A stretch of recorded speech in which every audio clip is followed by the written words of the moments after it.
नमस्कार, मैं रानी Singh EBP India के स्पेशल बुलेटिन में आपका स्वागत है। कोरोना कहर के बीच मर्केल बोली क्रिसमस से पहले आ सकती है वैक्सीन।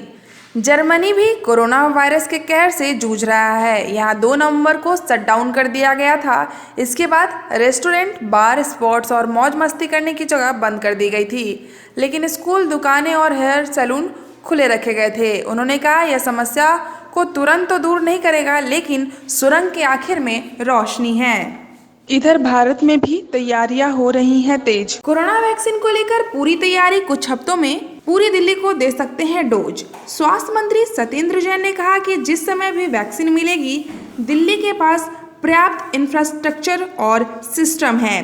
कुछ ही हफ्तों में पूरी दिल्ली को वैक्सीन लगा सकते हैं। कोरोना वैक्सीन को लेकर दिल्ली सरकार ने तैयारी पूरी कर ली है। स्वास्थ्य मंत्री सत्येंद्र जैन ने कहा कि दिल्ली देश की राजधानी है और राजधानी को वैक्सीन में प्रायोरिटी मिलना चाहिए। जिस समय भी वैक्सीन मिलेगी, दिल्ली के पास पर्याप्त इंफ्रास्ट्रक्चर और सिस्टम है। हम कुछ ही हफ्तों में पूरी दिल्ली को वैक्सीन लगा सकते हैं। उन्होंने कहा कि वैक्सीन लगाने के लिए हमारे पास मोहल्ला क्लिनिक, पॉलीक्लिनिक और अस्पताल है। दिल्ली के स्वास्थ्य मंत्री सत्येंद्र जैन ने कहा कि कोरोना वैक्सीन के स्टोरेज की चिंता मत कीजिए। स्टोरेज कई जगह होगा, लेकिन यह मिलने के ऊपर है।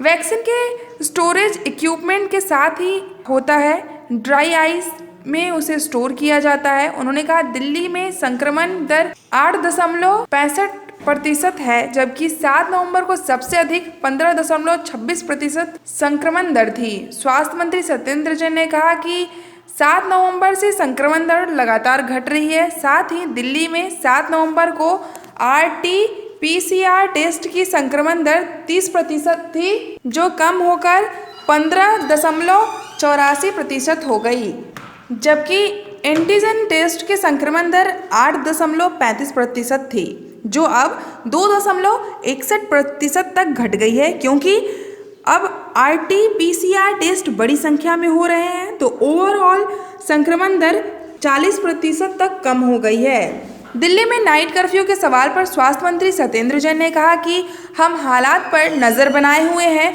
जो भी एक्शन लेना होगा उसे लेकर नज़र बनाए हुए हैं। साथ ही कोरोना के ट्रेंड को भी देखना है, क्योंकि एक दिन में कोरोना का ट्रेंड समझना मुश्किल होता है।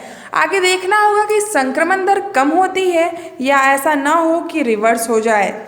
दिल्ली में टेस्टिंग डबल न होने के सवाल पर स्वास्थ्य मंत्री सत्येंद्र जैन ने कहा कि दिल्ली में देश के मुकाबले 3 गुना ज़्यादा टेस्टिंग हो रही है। बड़ी संख्या में ऐसे लोग मिल जाएंगे जो कहेंगे कि कल या परसों ही उनका टेस्ट हुआ है। हाल ही में घर घर जाकर 57 लोगों का सर्वे हुआ है, जिसमें से 13,000 लक्षण वाले मिले और इनमें से 1100 ही कोरोना पॉजिटिव पाए गए थे। कोरोना वैक्सीन के लिए दिल्ली के राजीव गांधी हॉस्पिटल में बनेगा पहला स्टोरेज।